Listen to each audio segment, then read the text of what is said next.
Antigamente era assim, quando você ia tirar habilitação, não tem um número, não tinha um número de aulas mínimas obrigatórias. Se você fizesse 3 aulas e você estivesse pronto para o exame, você ia para o exame. Se você fizesse 30 aulas e não estivesse pronto para fazer o exame, você continuaria fazendo as aulas até que você alcançasse aquele ponto de preparação. Estou pronto, agora eu sei o que eu tenho que fazer. Então, quando a pessoa vai procurar ajuda, ela tem que ir com a mente preparada, entendendo que são 3 pilares que sustentam todo bom motorista: técnica dominada, memória e controle emocional.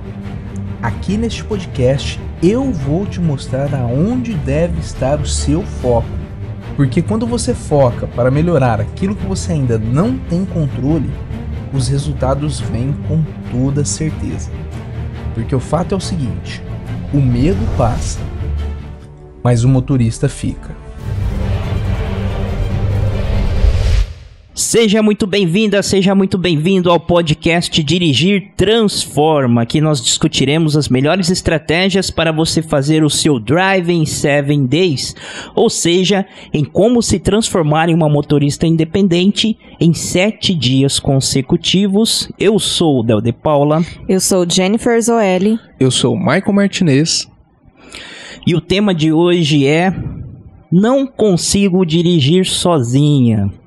Michael, por que as mulheres geralmente têm esse bloqueio e não conseguem, né? Geralmente elas expressam essa dificuldade que elas têm. Eu não consigo dirigir sozinha.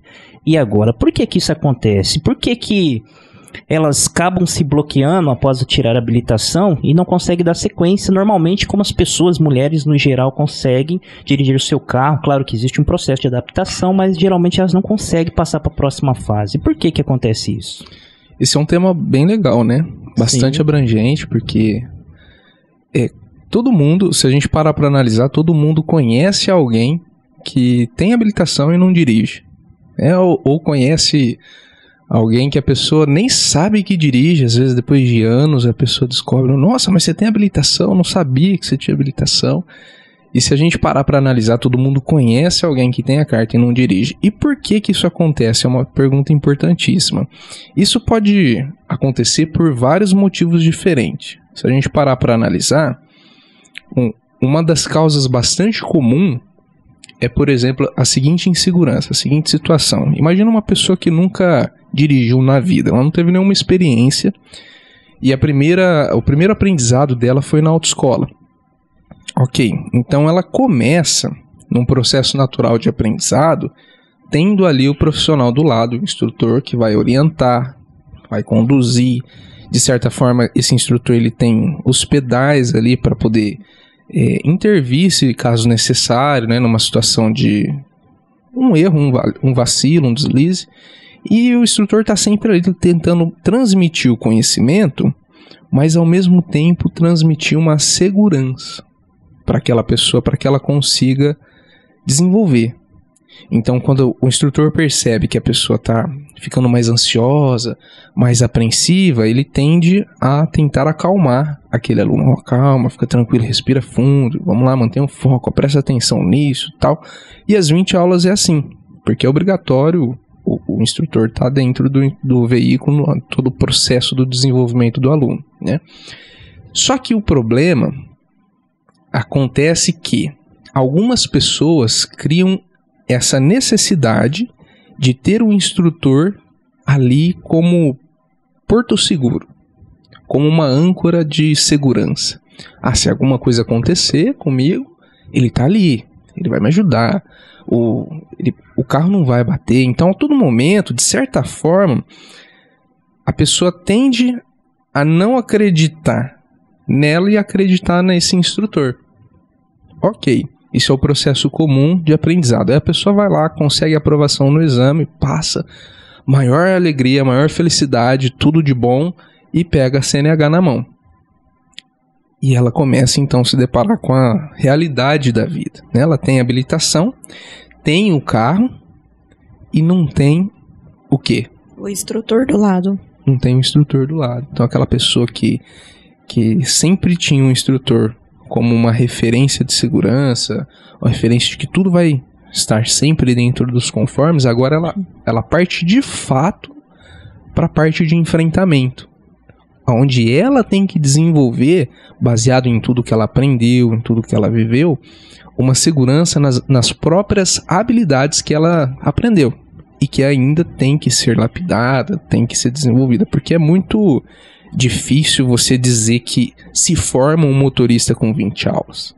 Então ela usa o instrutor como uma âncora, no caso. Uma âncora de segurança, porque o instrutor, de certa forma, sempre esteve presente. E em tudo na vida a gente tem uma escada, né, que a gente tem que subir. Se você for pensar em conhecimento, você pode usar essa analogia como uma escada. Cada dia você sobe um degrau, você vai estudando, tal. Habilidades, tudo. Relacionamento, espiritualidade, tudo a gente tem uma escada. E as habilidades para dirigir um veículo também não seria diferente, é da mesma forma. Então, com 20 aulas, a gente não pode dizer, por mais que o condutor está habilitado, que ele está pronto de fato, finalizado e não tem mais nada a ser aprendido. Pelo contrário, é uma melhoria contínua, né? Constante, dia após dia. Só que aí tem essa questão. Tem pessoas que conseguem passar por cima disso com facilidade e tem pessoas que não conseguem passar por cima disso com facilidade. Então essa âncora de ter a necessidade de ter alguém do lado é um dos motivos que faz com que a pessoa não consiga partir por enfrentamento. Mas, e quando a pessoa termina um processo de habilitação, vai encarar o dia a dia, vai enfrentar, e de repente se depara com a situação, ela tá sozinha. Nesse momento, é melhor ela enfrentar sozinha, ou ela ter por perto um parente, um amigo? O que é melhor para essa pessoa que acabou de pegar uma habilitação na mão? Então, vai depender da seguinte situação. Como é que ela foi formada? Porque a formação de um condutor, ela envolve muitas variáveis. Por exemplo, se ela se deu bem com o instrutor, se ela gostou da forma que o instrutor ensinava, se ela conseguia receber as informações que eram transmitidas, porque tem instrutor que conversa de um jeito, talvez aquela pessoa não gosta ou não entende, não fica tão claro. Tem autoescola, por exemplo, que cada dia de aprendizado é um instrutor diferente. Então aquele instrutor que está naquele dia, ele não acompanhou o aprendizado do conteúdo da aula passada. Tem autoescola que coloca cada veículo, cada dia um veículo diferente para o aluno. Então tudo isso são variáveis que vai determinar se o aprendizado foi bom ou não. Agora, quando você pega uma pessoa que iniciou o processo com um instrutor, um veículo, o processo foi contínuo, o instrutor foi o mesmo que acompanhou desde a primeira engatinhada até a aprovação no exame. Houve ali um entrosamento, né, um senso de trabalho em equipe e a informação conseguiu ser transmitida. Então aquele condutor recém-habilitado, ele tem, de certa forma, uma base bem mais sólida para que ele possa pisar e dali conseguir alavancar um desenvolvimento de um bom motorista com o tempo, com a prática. Agora, se vários outros fatores influenciaram negativamente nesse desenvolvimento desse aluno e a pessoa de repente conseguiu passar no exame, porque uma coisa que é fato é o seguinte: às vezes a gente, como a gente está bem próximo ali, pelo menos da forma que a gente trabalha, como a gente está bem próximo do aluno, sempre o mesmo instrutor, sempre o mesmo aluno, a gente consegue dar o feedback para o aluno de acordo com a necessidade que ele tem no quesito de, às vezes, quando ele precisa fazer mais aulas para poder fazer o exame, etc. Aí, quando o aluno segue as orientações, tá, belezinha, vai, passa no exame, beleza. Mas quando o aluno não está preparado para fazer o exame, a gente deixa isso claro para o aluno. Você ainda apresenta essas dificuldades, tal, etc, etc. Você precisaria treinar um pouco mais essa habilidade, isso aqui vai ser cobrado de você. E tem aluno que, mesmo a gente dando esse feedback, ele vira pra gente e fala assim: eu vou tentar. Se Deus quiser, né, a gente passa, senão a gente faz de novo. Tem aluno que, mesmo despreparado, passa no exame Aí você vai falar, putz, o instrutor errou no feedback, errou no retorno pro aluno ali?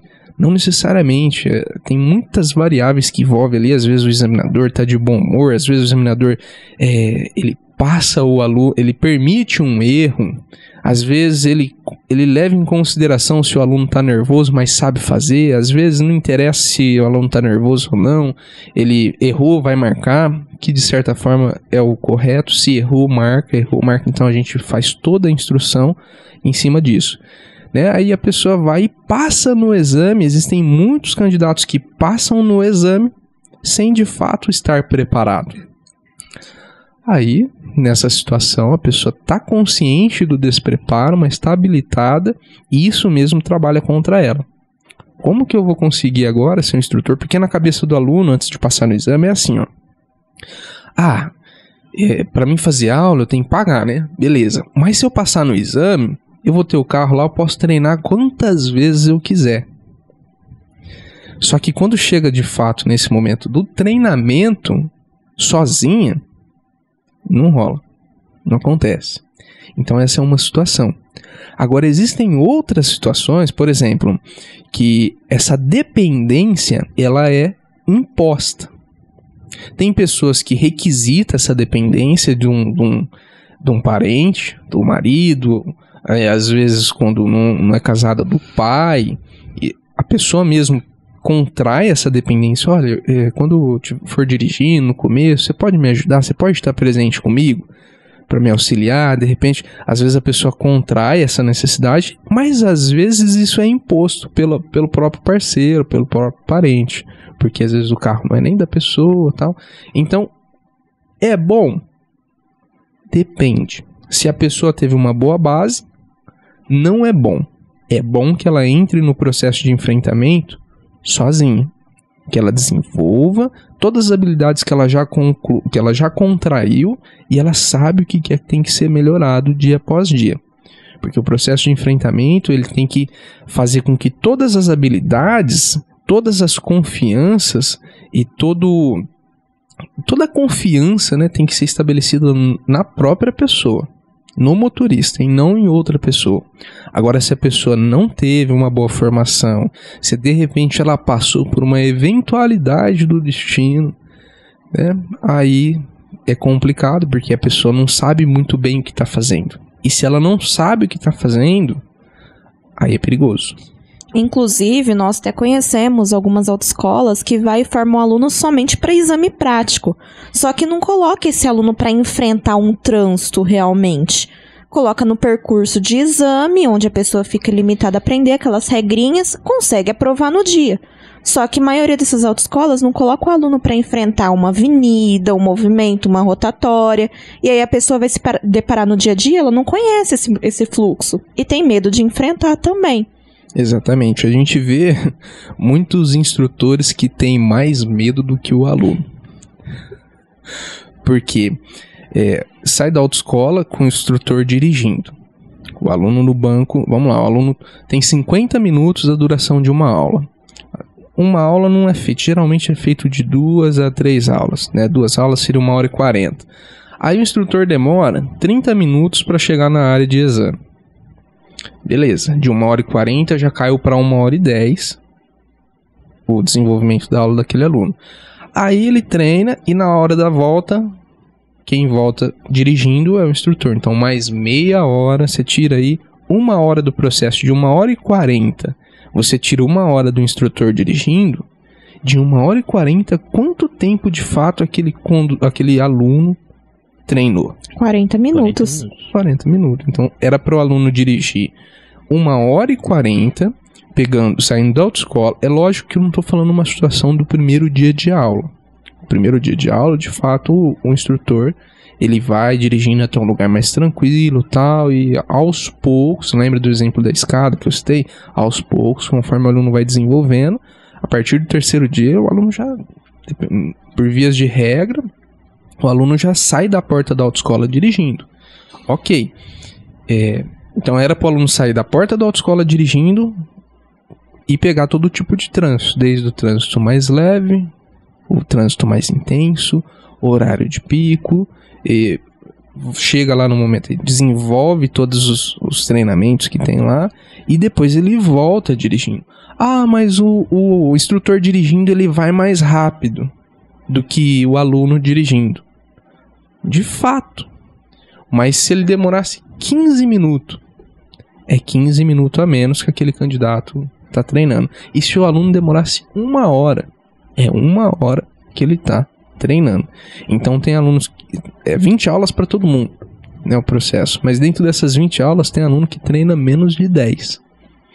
E aí você vai perguntar, poxa, por quê, né? Tem instrutor que tem mais medo do que o próprio aluno ali de pegar uma via movimentada, porque aquilo não, às vezes não é política da empresa, às vezes não é a forma que os instrutores são treinados e o instrutor acaba dirigindo mais tempo do que o próprio candidato. E tudo isso soma como déficit de aprendizado para o aluno, que lá na frente vai impactar numa insegurança enorme.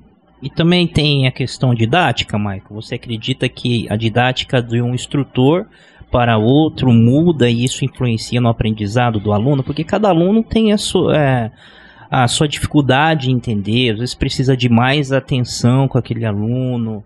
Vamos dizer assim que o instrutor tem que estar totalmente comprometido com aquele aluno, principalmente quando ele tem mais dificuldade de assimilar.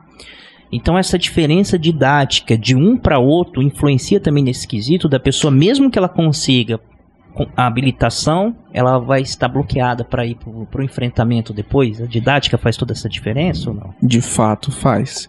O que acontece? Eu vou compartilhar uma experiência aqui que aconteceu comigo. Quando eu comecei no processo de ensinar as pessoas, eu comecei dando poucas aulas e conforme o tempo foi passando, eu preenchi full time ali. Teve um momento que eu dava aula das 7 da manhã até as 23 horas, que às 7 horas inicia o sistema, 23 horas finaliza o sistema, então eu dava aula para todos os horários que tinha disponível, e às vezes tinha um intervalo ali de 1 hora, 50 minutos, tal. Então eu dava bastante aula, muita aula. E o que aconteceu? Quando eu cheguei nesse momento, eu sabia dentro da minha cabeça o que é que o aluno tinha que fazer. O aluno vai iniciar assim, depois que ele superar essa dificuldade, concluir esse aprendizado, o próximo passo é esse, depois disso ele vai avançar para essa área, assim, aí. Então a gente tem aquele plano de ação para o aluno, aquele programa de treinamento dentro da cabeça do instrutor. Ok, quando chega um certo ponto, se você não tem, e se isso não está em sincronia com todos os instrutores, já vai dar problema aí. Porque por mais que todo mundo fale o mesmo programa de ensino, ainda assim vai haver diferença. Porque eu posso virar para você e falar assim, ó, Del, chuta essa bola com o pé direito. Mas eu posso virar para você e falar, Del, chuta essa bola, mas não chuta com o pé esquerdo. Eu tô falando a mesma coisa, só que de formas diferentes. Então, se você pega pessoas ensinando a mesma coisa de formas diferentes, vai ter pessoas que vai falar de forma melhor e tal. Isso, eu estou explicando que já vai ter uma diferença mesmo que todo mundo fale a mesma língua. Agora, quando as pessoas, cada um tem um programa de ensino diferente, dentro da mesma autoescola, e é rotativo, cada dia um instrutor, cada dia um veículo, isso daí vai confundindo a cabeça do aluno de um jeito que ele vira para ele mesmo e fala assim, meu Deus, as pessoas estão me falando, eu não estou entendendo nada, ou eu sou muito burra, ou eu sou muito burro, ou eu não sei o que está acontecendo, porque todo mundo fala, eu não consigo executar, as coisas não fazem sentido para mim, eu não estou evoluindo, e eles só falam que eu não estou evoluindo, que eu preciso evoluir. Então sim, faz diferença. Beleza, voltando na minha história, eu tinha aquele plano de ação dentro da minha cabeça, mas chegou um momento que era tanta gente, que quando eu chegava na aula daquele aluno, no dia seguinte, eu não me recordava, por ter visto tantas pessoas em diferentes momentos do processo de aprendizado, eu não me recordava o que eu tinha ensinado para aquele mesmo aluno no dia anterior. Consequentemente, eu perdi um certo tempo da aula tentando capturar o que era que eu tinha passado, para depois, falei isso, ensinei isso, então vamos iniciar daqui para frente, o próximo passo é esse. Então eu tinha um certo prejuízo ali na aula do aluno. Aí com o tempo eu vi a necessidade de fazer um plano de ação mesmo, de aprendizado no papel. aonde eu conseguia, sem o aluno precisar me falar uma letra, uma vírgula, identificar exatamente o que ele tinha feito e o que ele não tinha feito, o que ele viu e o que ele não viu. Então, dessa forma, eu conseguia garantir que todo o conteúdo fosse passado para todos os alunos, independente se ele fez aula hoje, ontem ou a semana passada. E isso garante uma eficiência, uma eficácia muito maior na absorção do conteúdo pelo próprio candidato que está ali no processo de aprendizado. Mas nesse quesito aí que você anotava, fazia essa questão de anotar para que você pudesse recordar que momento que parou a próxima sequência, isso não é, vamos dizer, automático de se fazer, né? Isso fica a bel prazer do instrutor, do comprometimento dele, né? Sim. Porque provavelmente não são todos ou a maioria que tem esse comprometimento, essa preocupação com o aluno ali. Sim, e isso eu fiz por entender a necessidade de conseguir transmitir todo o conhecimento, tudo que tinha que ser aprendido. Mas, de fato, isso não é uma regra. Isso não é uma regra. O Detran exige que você apresente esse plano de aprendizado que foi feito com tal aluno. Não, isso não é uma regra. E, pelo contrário, muitas vezes a gente vê, além de toda a aleatoriedade no ensino, a gente vê ainda profissionais com total descaso. Né? Você vê ali um instrutor, às vezes o aluno está ali dirigindo, ele precisa da atenção, ele está cometendo erros e o instrutor está ali no celular, no WhatsApp. Inclusive, tem situações de aluno que vai fazer uma curva, de repente fecha, a gente já presenciou isso, de repente fecha demais um pouco a curva, pelo fato da atenção do instrutor estar no celular, o aluno bateu a roda de trás na guia, estoura pneu, aí é mais um trauma no currículo daquele aluno pela negligência do profissional que está ensinando ele. Quando chega lá no momento de fazer o enfrentamento, tudo isso vai pesar. Então, de fato, às vezes não, é aquela famosa frase, né?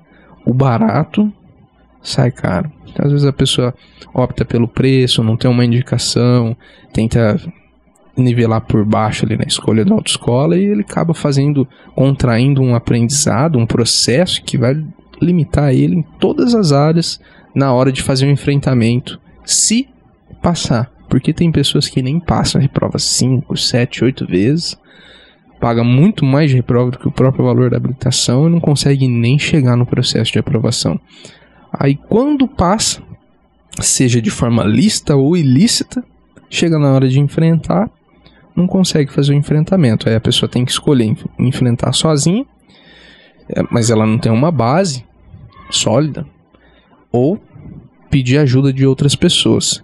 E na maioria das vezes, se não todas as vezes, eu vou dizer 99% das vezes, a pessoa que está ali para ajudar, aquele parente, o amigo que está ali para ajudar, ele mais vai atrapalhar do que ajudar no processo de evolução, porque não tem clareza, não tem técnica de ensino, não tem a paciência que precisa ter, e um grito às vezes basta para você traumatizar uma pessoa e não querer mais estar presente para aquela situação, porque aquilo para ela é uma situação desagradável.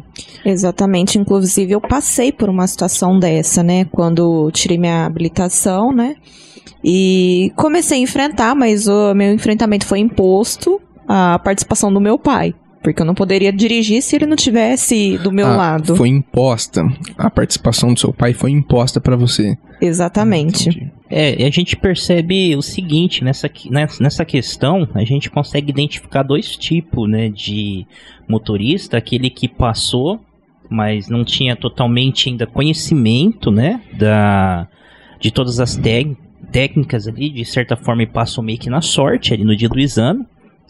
Aí vai procurar a ajuda do pai ou de um amigo. A função do pai e do amigo entra como um instrutor ali, porque ele não está totalmente preparado. Isso tende a bloquear, porque as pessoas não estão preparadas para isso, né? Elas não têm a arte de ensino, muitas vezes não tem todo o conhecimento, não tem a paciência, não tem a didática, e a pessoa simplesmente vai se frustrar, porque em vez de ajudar aquela pessoa, na verdade, ela vai acabar atrapalhando, né? Sim. E existe o outro caso da pessoa que vai pro trânsito e quer ajuda do marido, de um amigo, enfim. Mas ela quer apenas como seguro, como segurança. Simplesmente, ela tá com a técnica afiada, ela tem conhecimento, ela é capaz de dirigir, mas ela leva apenas como segurança ali. Eu tô com alguém aqui, isso para trazer segurança. Então existem esses dois perfis. E geralmente, Michael, a que tende a bloquear é a que chegou lá e não tá totalmente preparada, né? Sim, de fato, porque não tem uma base sólida para pisar, um conhecimento para que ela consiga se sustentar num processo de desenvolvimento. Mas um detalhe importante nisso que você falou é o seguinte: essa pessoa que ela, de certa forma, tem uma base para pisar, ela sabe de certa forma o que ela está fazendo, mas ela contrai a necessidade de uma outra pessoa, nesse caso também não é recomendável que essa pessoa crie essa dependência, nem no começo. Por quê? Deixa eu explicar o porquê. Quando a gente está no processo de dominar uma nova habilidade que a gente está aprendendo, é comum você cometer alguns erros. É normal. O ser humano é humano errar, né?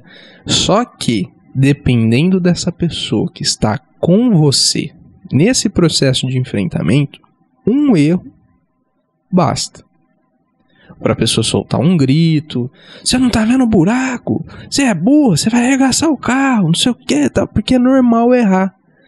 Só que quando a pessoa tá sozinha, ela erra, ela consegue trabalhar um processo de autoconscientização do erro. Putz, eu não posso fazer isso aqui.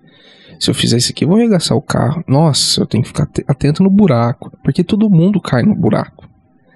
É lógico que com o tempo você tende a não cair muito no buraco. Mas tem rua que você desvia de um buraco e cai em outro, né?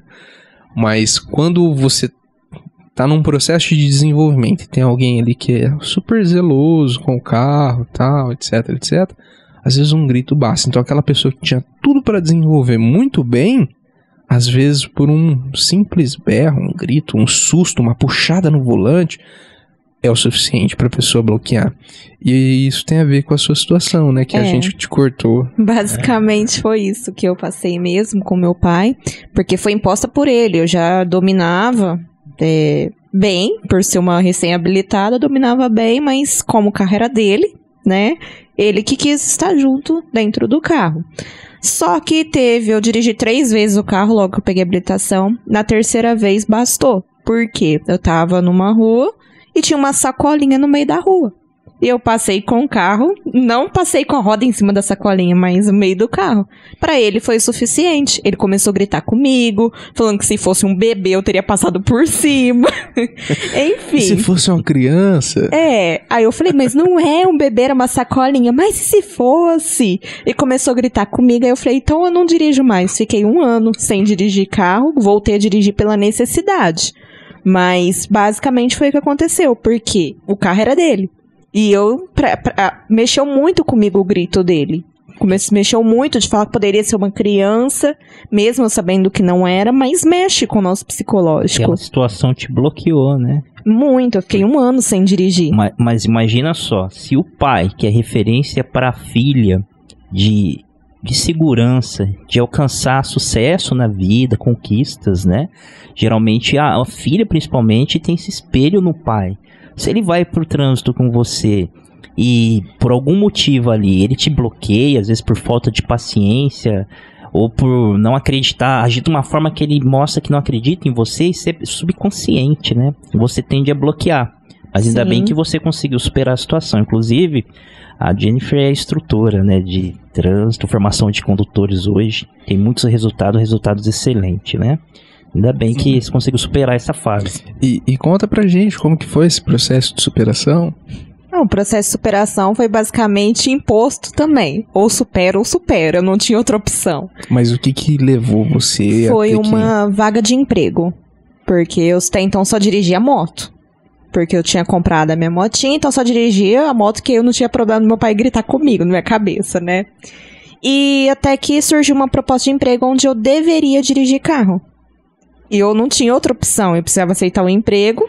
Era uma locadora, uma né? locadora de veículos. Então eu não tinha muita opção, eu tinha que dirigir o carro. E eu fui na entrevista numa sexta-feira, numa quinta-feira. Eles falaram, não, até segunda-feira a gente dá a resposta. Na sexta-feira eles me chamaram pra trabalhar. E eu não dirigi o carro. E nesse momento meus pais já tinham trocado por um carro automático. E lá era só carro manual. Falei, e agora? Vamos procurar minha instrutora, minha antiga instrutora, né? Só que minha instrutora não tinha disponibilidade. Tava com a agenda lotada. Aí nessa situação, que por sinal hoje minha antiga instrutora é minha sogra atualmente. É minha mãe, né? Basicamente. Enfim, aí nessa situação eu lembrei da minha tia. Falei, vamos correr atrás da minha tia, que ela tem um palinho, vamos atrás, né? Aí liguei pra ela, falou, não, vem cá, então vamos tentar, né? Isso num domingo. Eu ia começar a trabalhar na segunda. Falei, então tá bom. Aí eu fui e começamos a andar ali no bairro dela. Aí ela foi andando comigo até parar perto do centro da cidade. Falei, pronto, agora vai me dar um negócio. Por quê? Porque eu não tinha essa experiência de pegar um trânsito já fazia mais de um ano. Então eu falei, nossa, e agora? Ela foi me orientando, só que a gente fica com medo, porque ela não tem os pedais do lado dela. Não é um carro de autoescola, é um carro comum. É totalmente você, né? Basicamente, ela só me orientava pra onde eu tinha que ir. Mas eu fui, consegui me superar, aí andamos um pouquinho, ela falou, não, filha, pode ir, tá tudo bem. Chega na segunda-feira, primeiro dia de serviço, chega a supervisora e falou, eu preciso que você vá lá no banco. Eu falei, posso ir com a minha moto? No primeiro dia? No primeiro dia. Aí eu falei, posso ir com a minha moto? Ai, não pode, é regra da empresa, você tem que ir com o carro da empresa. Ai, meu Deus, e agora? Pronto. Tem alguém que pode ir comigo? Não, é só você. Eu falei, ai, meu Deus, e agora? Enfim, tive que superar, peguei o carro da empresa, morrendo de medo, só que eu tive que abrir o jogo pra minha supervisora. Falei, ó, acontece dessa situação, eu fazia tempo que eu não dirigia. Ela falou, não, vai lá, vai dar tudo certo. Se acontecer qualquer prejuízo, a gente dá um jeito depois. Falei, ai, meu Deus, prejuízo. Parcela em 20 vezes. Aí eu peguei o carro da empresa e comecei a enfrentar. Tremi igual vara verde, peguei o carro, deixei morrer 3 vezes já de cara, pra começar, né? Mas eu comecei a enfrentar, aos poucos, até chegar no momento de eu ter que fazer uma baliza. Mas isso eu já tava dirigindo de fazer uma semana e meia, mais ou menos. Aí, vamos enfrentar a baliza. Morrendo de medo, os carros buzinando atrás. E eu tremendo na base, deixei o carro morrer. Enfim, mas eu consegui superar. Demorou um pouquinho, mas eu consegui. Mas, através da prática, porque nessa empresa eu tinha que dirigir todos os dias. Todos os dias. Então, para eu ter que dirigir todos os dias, eu tive que superar e aprender. Então, tá aí a dica, ó. Pra quem precisa desse enfrentamento, entrega um currículo na locadora de veículos que você vai ter que dirigir todos os dias, tá bom? Exatamente. Uma ferramenta de superação. E como que foi com a sua tia? Foi nas primeiras execuções ali? Foi tudo bonitinho? Por um milagre eu não deixei morrer. Foi até tranquilo, acho que o apoio dela tá do meu lado ali. Eu acho que me trouxe uma certa segurança, apesar de saber que ela não estava com os pedais do lado. Sim. Mas eu tinha medo de alguma situação, de precisar intervir, e ela não conseguir. Mas pra sair, pra começar, eu consegui. Não deixei morrer. Fiz algumas curvas erradas de primeiro, mas superei. Superou. Agora, olha que interessante, né? Ela, na primeira situação que ela teve que enfrentar, no dia do trabalho, qual que foi a pergunta que ela fez? Tem alguém para ir comigo? Ou seja, a maioria de nós vai tender para esse lado de eu preciso de alguém para me ajudar. Eu preciso de alguém porque uma segurança extra, uma característica de que a pessoa não está confiando nas habilidades dela e tá tudo bem. É assim mesmo, no começo é assim. Mas depois de umas 2 semanas, ela já estava mais tranquila, não é isso? Consegui até fazer uma baliza, deixei morrer um pouquinho, fez uma baliza. Consegui. E complementando, Del, aquilo que você falou do pai, eu achei interessante, o seguinte, às vezes o pai ou o marido, ele faz isso não na intenção de ofender a pessoa. Às vezes é por instinto de proteção. por amor, uma forçada, uma conscientização para trazer a pessoa para pensar, mas a forma como é feito, não é o que é feito. A gente bate com, como que chama? Luva de pelica. Isso, a gente tem que bater com luva de pelica. Então você bate e depois assopra, mas você não pode fechar a mão e dar a porrada.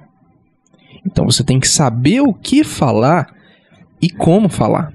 Porque às vezes é uma frase, um tom a mais que você fala que para a pessoa ali é o suficiente para bloquear. Então às vezes o pai fez na intenção de tentar conscientizar, de tentar proteger, de tentar fazer com que ela pensasse de que aquilo realmente poderia ser, e se fosse um bebê de fato. Mas a forma como foi feita às vezes mais atrapalha, e o pai não faz na intenção de bloquear a pessoa, ele faz na intenção de proteger. E uma outra situação também que é comum, que a gente vê as pessoas fazendo isso, é o seguinte: acabei de pegar minha habilitação, peguei agora. Tem famílias que faz um terror na cabeça daquele recém-habilitado, falando o seguinte: meu, você tá na permissão para dirigir, espera passar esse 1 ano, de boa, fica tranquilo, aí depois que você pegar a sua carteira definitiva, aí você pega e dirige, porque aí se você tomar alguma multa, você não vai perder mais a carteira. Porque já pensou se você tomar uma multa? Você vai ter que passar pelo processo tudo de novo, e começa.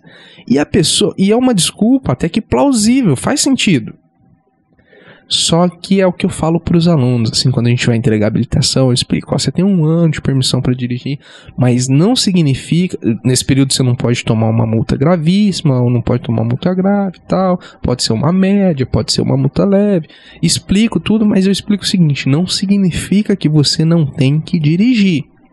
Só significa que você está num período de permissão e que você tem que ter uma atenção redobrada, além de tudo aquilo que você já teria de atenção. Então, por exemplo, às vezes você vai pegar o carro de um amigo, você tem que conferir: o documento tá aí, documento tá em dia, tem algum problema, pneu tá careca, porque às vezes quando você para numa blitz policial, pelo fato de você estar na permissão, de fato isso chama a atenção sim do policial.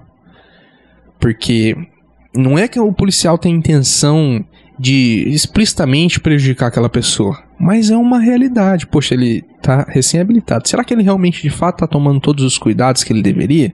Vai olhar pneu, vai olhar iluminação, se tem seta, se tem luz queimada, se o documento tá em dia, e qualquer detalhe realmente. Então não significa que você não deva andar somente pelo fato de você estar no período de permissão, mas sim que você tem que apenas redobrar a atenção. Se você vê que existe de fato algo que pode te prejudicar, fazer com que aquilo pese na sua não CNH definitiva, aí você evita, não dirige. Mas naquela situação, e não dirigir por 1 ano. Porque se já é difícil a pessoa fazer um enfrentamento, assim que ela passa no exame, pega a CNH e tem a oportunidade de dirigir, quem dirá 1 ano depois, como foi o caso. Fica muito mais difícil. Fica muito mais difícil, porque você tem 365 dias trabalhando contra você. As coisas estão muito mais escondidas, lá interiorizado, algumas coisas já se esqueceram, e os detalhes fazem sim toda a diferença. Dirigir é detalhe. Então, aí cabe nesse caso a pessoa procurar uma ajuda de quem realmente, de fato, pode ajudar com o ensino ali correto, técnicas de aprendizagem correta, com clareza e eficiência. Interessante o exemplo da Jennifer, né, que a gente percebe muitos motoristas hoje estão bloqueadas e elas acabam ficando na zona de conforto, né? Isso que aconteceu com você acabou ficando numa zona de conforto e você achava que você não conseguiria dirigir mais, enfim, você deixou de lado. Quando houve a necessidade, você teve que sair dessa zona de conforto. E a própria necessidade te impôs isso. Então isso fica meio que claro pra gente que muitas vezes a pessoa tá bloqueada, às vezes, não tá conseguindo dirigir porque ela não vai pro campo de batalha, né? Ela não vai Sim. pro enfrentamento, como aconteceu com você. À medida que você foi pro enfrentamento, houve a necessidade, você conseguiu se sobressair, né? E conseguiu dirigir, inclusive hoje até uma instrutora. Tem muitas pessoas nessa situação, né, Michael? Que elas acabam no bloqueio que ela recebe ali, às vezes um medo que ela passa, alguma coisa que acontece, às vezes o pai ali dá um grito com ela dentro do carro, alguma coisa assim, ela entra nessa zona de conforto e se acomoda. Mas não necessariamente que ela não vai conseguir dirigir, ela precisa ter um empurrão, dar o primeiro passo, né, ir pro enfrentamento. Só que é bom começar esse primeiro passo antes de acontecer uma necessidade. Sim. Antes de acontecer, como diz o ditado popular, que a água bate na bunda, né? Porque hoje muitas pessoas que voltam a dirigir por necessidade, porque perdeu um parente que dirigia pra ela e ela agora se vê na situação sozinha. Já teve várias situações assim que a gente já vivenciou, onde a mulher volta a dirigir porque o marido faleceu, que era o seu porto seguro, ou por uma vaga de emprego que precisa muito, que foi a minha situação. Então a gente vê várias situações que é na hora que a água bate na bunda, só que aconteceu comigo, de eu precisar, de eu entrar em contato com o instrutor e não consegui vaga, não consegui horário porque tava com a agenda lotada. O estresse foi maior, né? Foi, aí a gente tem que procurar uma pessoa que pode te ajudar, não é todos que têm essa disposição pra te ajudar. Tem pessoas que eu conheço que o familiar não ajuda, vem procurar a gente pra dar aula porque um familiar não ajuda, entendeu? Então acontece muito isso, então é bom não esperar esse momento de necessidade pra começar a enfrentar, pra começar a ir pra guerra. Sim, e tem outro problema também, né? Isso que você citou, né, Del? Às vezes a oportunidade ou a situação que a obriga é só mais um peso pressionando para que a pessoa volte a dirigir. Então você tem uma sobrecarga muito maior psicológica, né? Porque você tem tudo te empurrando, às vezes não é nem o que a pessoa quer mais. Sim. Mas ela precisa por uma situação de necessidade. E quando você não quer e faz por necessidade, aí as coisas ficam mais difíceis. Sim. Bom, até aqui, Marco, nós falamos a respeito da pessoa chegar a essa situação do enfrentamento e muitas vezes ela está bloqueada, né? Embora ela procure ajuda, muitas vezes a ajuda tende a ser ajuda mais econômica, né? Vou procurar ajuda do pai, de um amigo, da mãe, né? E muitas vezes entra aquela pergunta, quanto custa não ter, né? Porque às vezes o barato sai caro porque a pessoa não está preparada e vai levar a pessoa ao bloqueio, não vai conseguir ajudar ela, né? Bom, nessa situação, ela tem de fazer mais 20 aulas, por exemplo. Essas 20 aulas tendem a resolver o problema dela ou não? Essas 20 aulas você fala no sentido de depois que a pessoa já está habilitada? Vamos supor que ela já habilitou, mas procurou a ajuda dos pais, não conseguiu.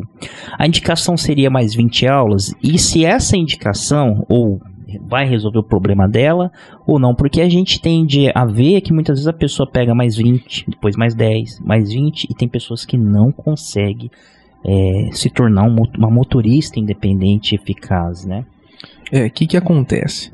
A gente precisa considerar que cada pessoa possui uma velocidade de aprendizado. Voltando lá no exemplo da escada, né? Todos nós temos uma escada de conhecimento que a gente pode subir, que a gente deve subir na vida, mas a gente pode também não subir. E a velocidade com que eu subo pode ser diferente, a minha velocidade, com a sua velocidade, com a velocidade da Jennifer. Eu gosto de usar muito o exemplo da sala de aula, né? Se você pega um aluno, 40 alunos, coloca dentro de uma sala de aula, um professor lecionando uma matéria específica lá na frente e logo após ele aplica uma prova, vai ter pessoas que vai tirar 10, pessoas que vai tirar 5, 4, 8, 7, 0, 1, porque cada um vai absorver ali numa velocidade. Então tem pessoas que vai precisar, a gente não pode estabelecer um número específico de 20 aulas. O certo, quando a pessoa precisa de ajuda, é o seguinte: o que a gente faz quando a gente vai dar aula para pessoas que já são habilitadas? De início, a gente orienta para que o aluno faça 2 aulas para que o instrutor possa analisar a situação do candidato, daquele motorista.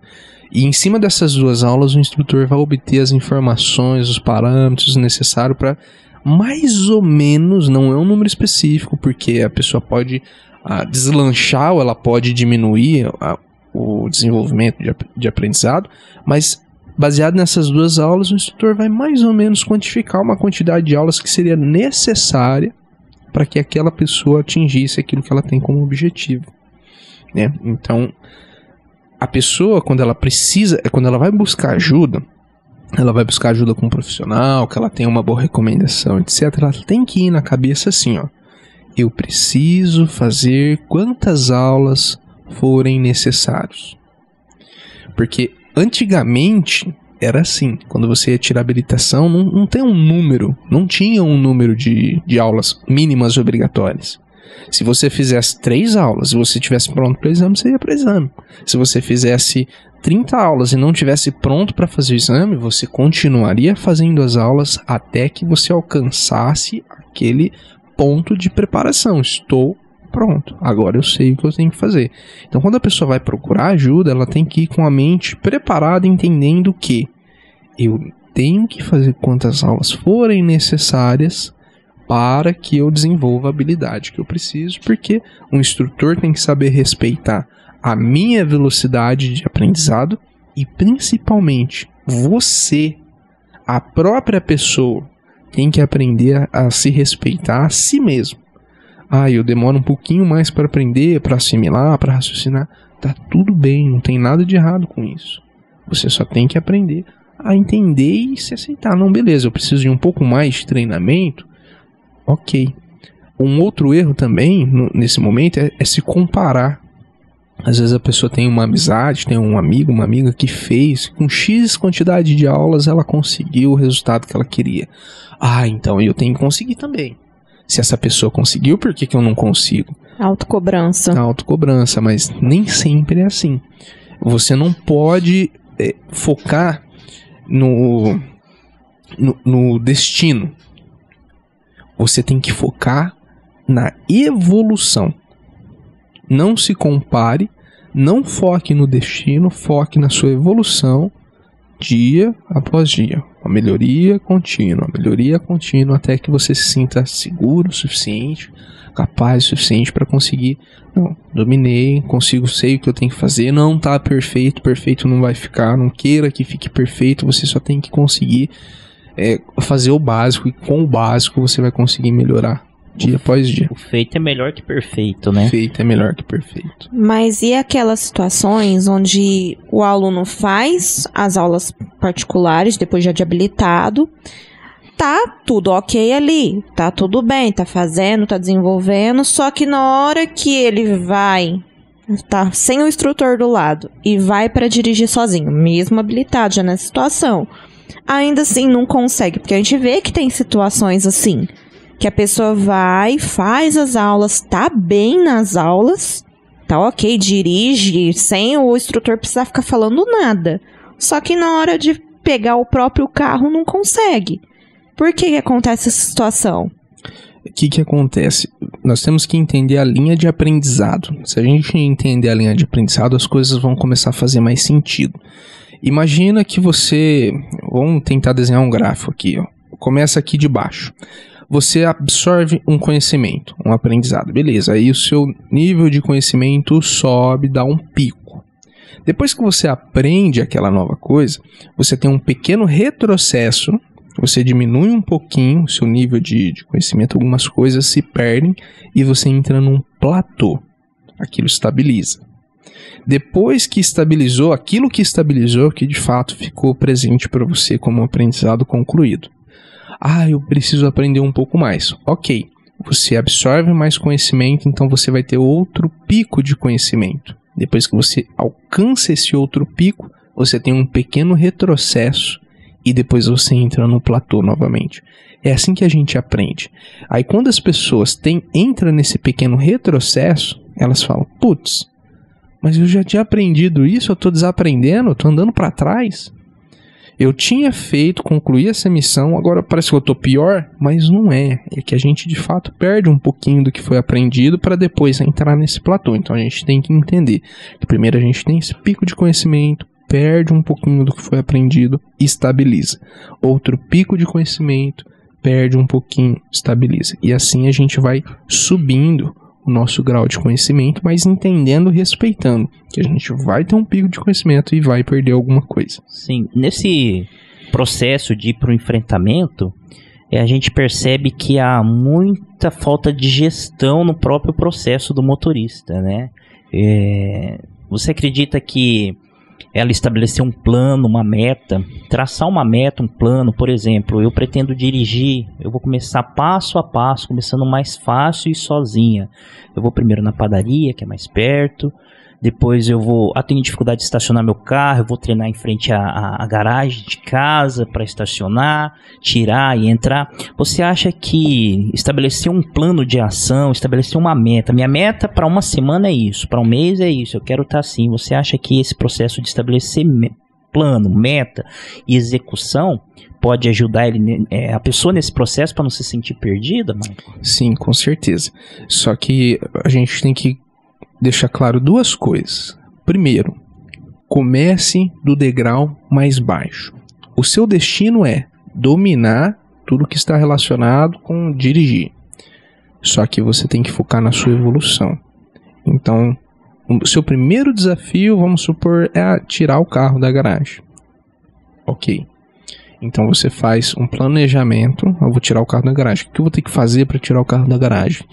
Lista quais são as habilidades. Vou ter que ter controle de embreagem, saber a hora de frear, vou ter que olhar em tal ponto. Então você faz um planejamento, execução e constância.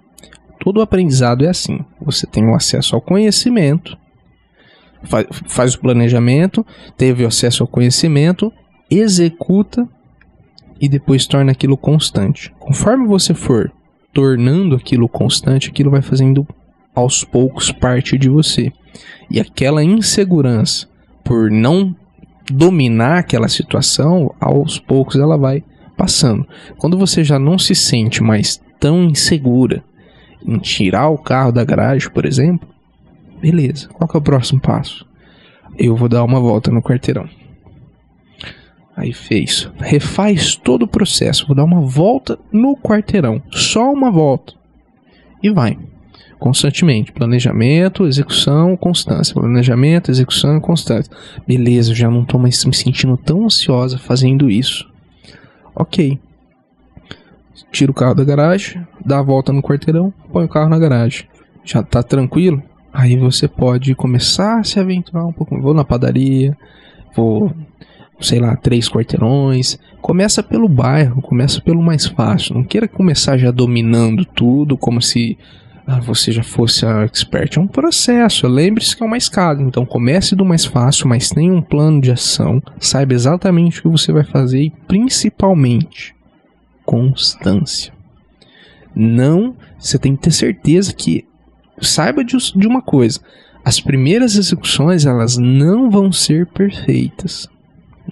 Mas feito é melhor que perfeito. Você tem que se nortear e começar a executar para ter constância. Com constância você consegue tirar todos os bloqueios, tudo cai por terra. A gente percebe que após a pessoa tirar sua habilitação, ela fica um tanto quanto que sozinha, depois abandonada, vamos dizer assim, né?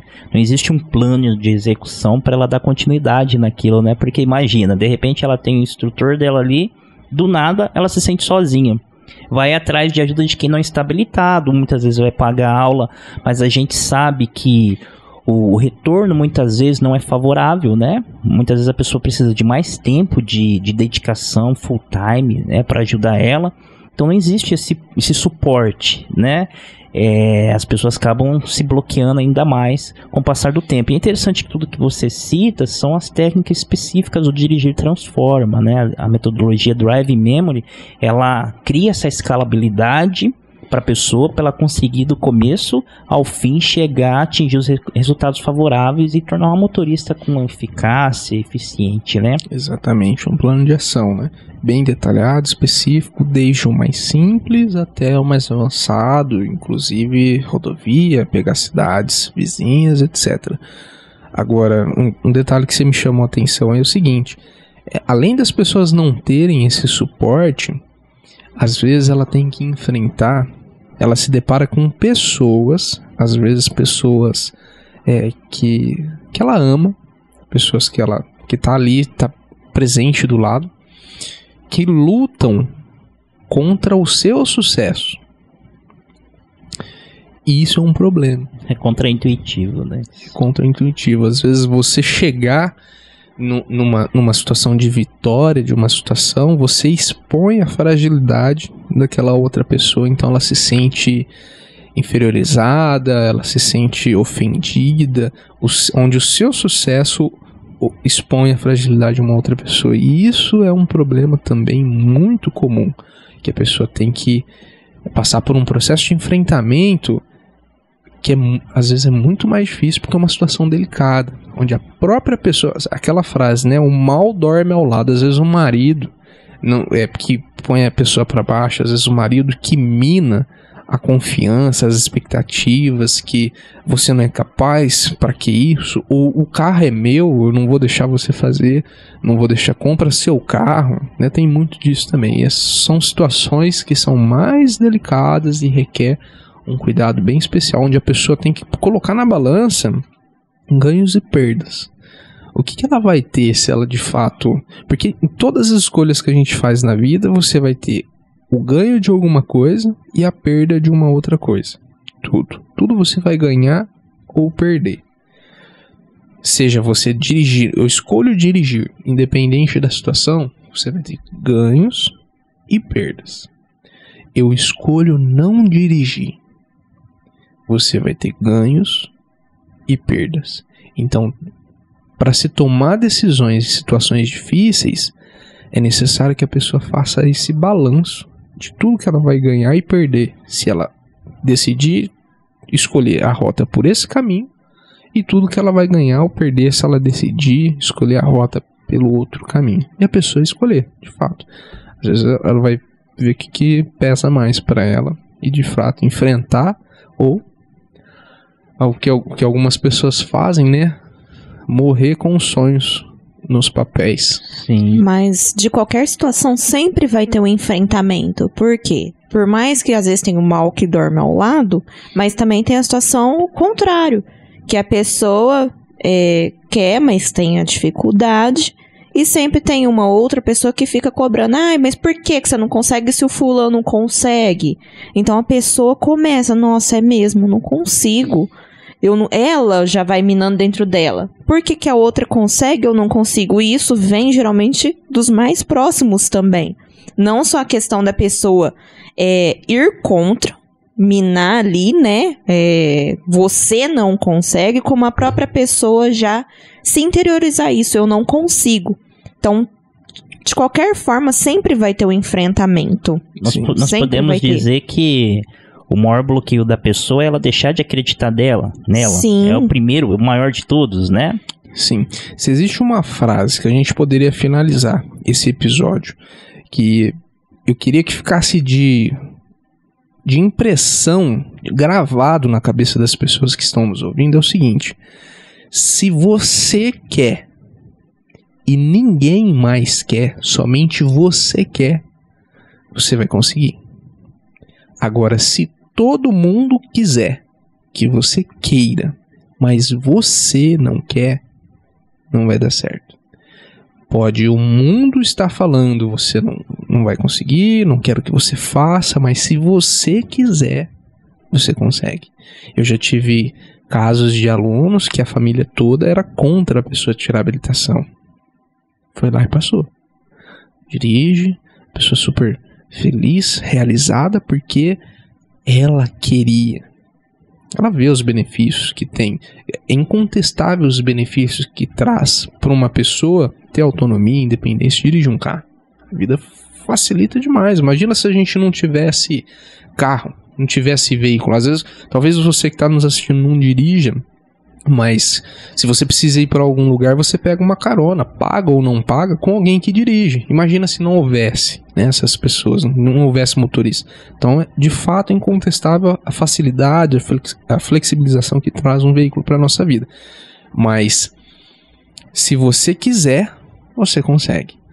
Mas também já tive casos de pessoas que Tava lá tirando a habilitação porque as outras pessoas queriam. Ah, eu não quero, mas meu pai enche meu saco, meu marido enche meu saco.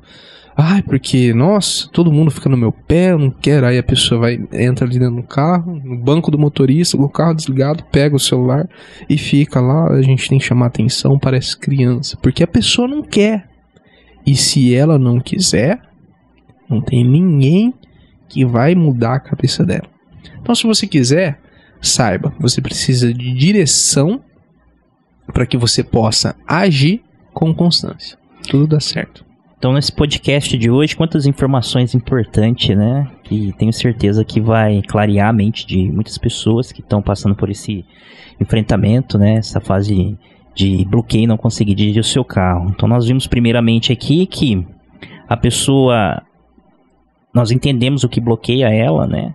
Os fatores que levam, mesmo ela passando no exame, ela não conseguir dirigir ajuda. Nós entendemos que ela busca, às vezes, ajuda e autoconfiança onde não tem ajuda para elas, né? Onde vai piorar, às vezes. Onde vai piorar. Nós vimos aqui o que precisa ser feito. Primeiro, ela respeitar o seu próprio tempo, o seu processo, né? Avaliar se aquele instrutor onde ela vai buscar mais aulas, realmente ele vai conseguir ajudar ela, se tem o comprometimento. Se precisa, né? Porque tem pessoas que não precisam de buscar mais aulas. Sim. Se enquadra buscar mais aulas quando a pessoa sabe que a formação dela não foi bem feita. Ela não sabe executar bem ainda, né? Ela não sabe executar, ela não entende o carro, ela não entende o processo. Por que solta a embreagem daquele jeito? Por que fez daquele jeito? Não entendeu. Só faz porque falou que tem que falar, tem que fazer e, enfim, ela não entendeu. Sim. Ela tem que buscar ajuda de alguém que possa, de fato, ajudar. Agora, se a pessoa sabe que ela teve uma boa formação, ela vai avaliar bem o processo de aprendizado que ela teve, a questão emocional, aí ela precisa, então, traçar um plano de ação e começar a executar. Né? Nós vimos isso aí também. Nós vimos também que elas têm que sair da zona de conforto, né? Muitas vezes elas se acomodam e deixam de curtir porque dirigir é um prazer, né? Fora que a pessoa ganha liberdade. Quando eu fico sem carro, eu me sinto perdido totalmente. Eu fico pensando, como é que é possível uma pessoa não ter um carro à sua disposição, né? E essas pessoas estão perdendo muito, embora já tenham investido, ela precisa sair da zona de conforto, ela tem que confiar em si, né, passar a dar os primeiros passos e, muito importante também, ela ter ciência que ela precisa executar um plano de ação, né, começando devagarinho, degrau por degrau, né? Sim. Muito bom. Bom, queremos agradecer a atenção dos nossos ouvintes. Se esse conteúdo foi de valor para você, de alguma forma te ajudou, se você achou importante, te entregou valor, por favor, curta, compartilhe essas informações nas redes sociais. Inclusive, nos comentários, sugira para nós temas específicos que podem te ajudar, que pode virar um podcast, pode virar um tema aqui. Viu? Então, muito obrigado pela audiência de todos vocês. Eu sou o Del de Paula. Eu sou Jennifer Zoelli. E eu sou o Michael Martinez.